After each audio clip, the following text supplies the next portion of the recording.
তাই, মানে যেখানেই আমি যেটা একটু আগেই বললাম, যত কষ্ট যত দুঃখ হোক না কেন, কিন্তু মা আসছেন মানে সব ঠিক হয়ে যাবে। এক্সট্রা ওই সেই শক্তি, সেই পাওয়ার, যে স্ট্রেংথ নিয়ে সে আসে। মানে আমার প্রথম হারনেস শট দিয়েছি আমি মহালয়া, তো আমার কাছে এটা চ্যালেঞ্জিং ছিল। আর আমি এই মহালয়া পড়া আমার হচ্ছে অভিজ্ঞতার জন্য।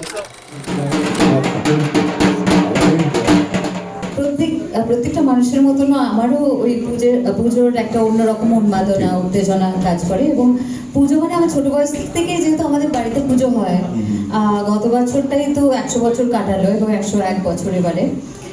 তো তাই জন্য ছোট বয়স থেকে আমার মনে হয় যখনই মল্লিক বাড়ির মধ্যে ঢুকি, আমার বয়স, আমার বাবার বয়স, সবাইকারই বয়স কিরকম একটা জায়গাতেই চলে যায়। তো বাবাও সেই 5-6 বছরের বাচ্চা হয়ে যান, আমিও সেই 5-6 বছরের বাচ্চা। প্রত্যেকে যারা আছেন, দাদু ঠাকুমারা যারা যারা আছেন, জেঠিমারা জেঠুরা, জেঠিমাদের কথা বলবো না কিন্তু জেঠুদের কথা বলবো, তাদের প্রত্যেকেরই বয়স কিরকম একটা জায়গায় চলে যায় এবং তারা নিজেদের মতন করে সেই বাচ্চা ব্যাপারটা বেরিয়ে আসে আমাদের মধ্যে।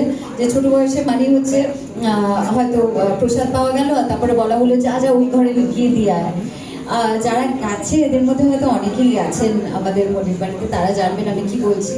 এতগুলো ঘর, যে আমি আমার ছোট দিদি দুজনে মিলে রেসিং করতাম যে কে তাড়াতাড়ি পৌঁছাবে ওই প্রসাদগুলো দেওয়ার জন্য। আর সামনেই আমাদের নর্দার্ন পার্ক, তো তাই জন্য কখন ফুচকাওয়ালার কাছে গিয়ে সেই কম্পিটিশনটা শুরু হবে, ফুচকা খাওয়ার কম্পিটিশনটা শুরু হবে, সেটাই ভাবতাম আরতির পরে। আমরা যেহেতু নিরামিষ খাই ওই কটা দিন, এবং দশমীর দিনই শুধু মানে বিসর্জনের পরেই আমাদের আমিষ খাওয়া হয়। মহিষাসুর মর্দিনীর কাছে আমার মনে হয় যে ওটা আমার সব থেকে এক্সট্রা ওই সেই শক্তি, সেই পাওয়ার, যে স্ট্রেংথ নিয়ে সে আসে অশুভকে বিনাশ করতে এবং শুভের জয়। এবং সেটা নিয়ে আমার মনে হচ্ছে মা দুর্গা মানে তো তাই, মানে যেখানেই আমি যেটা একটু আগেই বললাম, যত কষ্ট যত দুঃখ হোক না কেন, কিন্তু মা আসছেন মানে সব ঠিক হয়ে যাবে, সব আবার আনন্দ হবে, সবাই শান্তিতে থাকবে, আনন্দে থাকবে। এটাই একটা একটা একটা আশা, এটাই ভরসা ওনার ওপর সবসময় থাকে।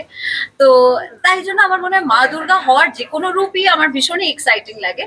কিন্তু মহিষাসুর মর্দিনীর ব্যাপারটা আমার মনে হয় একটা এক্সট্রা স্ট্রেংথ একটা কাজ করে, একটা এক্সট্রা পাওয়ার এসে যায়, যে অশুভের বিনাশ হোক এবং পৃথিবীতে শান্তি আসুক এবং আনন্দ হয়ে উঠুক পুরো পৃথিবী। আমার এখানে দুটো রূপ আছে।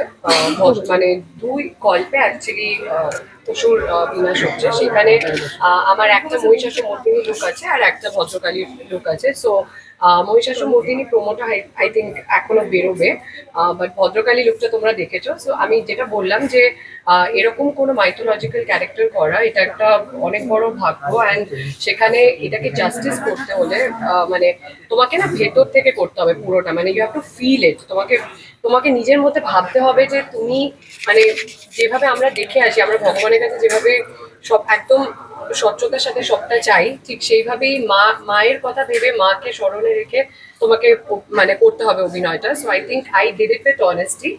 আর আমার মনে হয় যে মানে ইট ইজ ভেরি চ্যালেঞ্জিং। মানে আমার প্রথম হারনেস শট দিয়েছি আমি মহালয়া, তো আমার কাছে এটা চ্যালেঞ্জিং ছিল। আর আমি এই মহালয়া পড়া আমার হচ্ছে অভিজ্ঞতার জন্য। সো সেটা আমার কাছে সারা জীবন মনে রাখার মতো।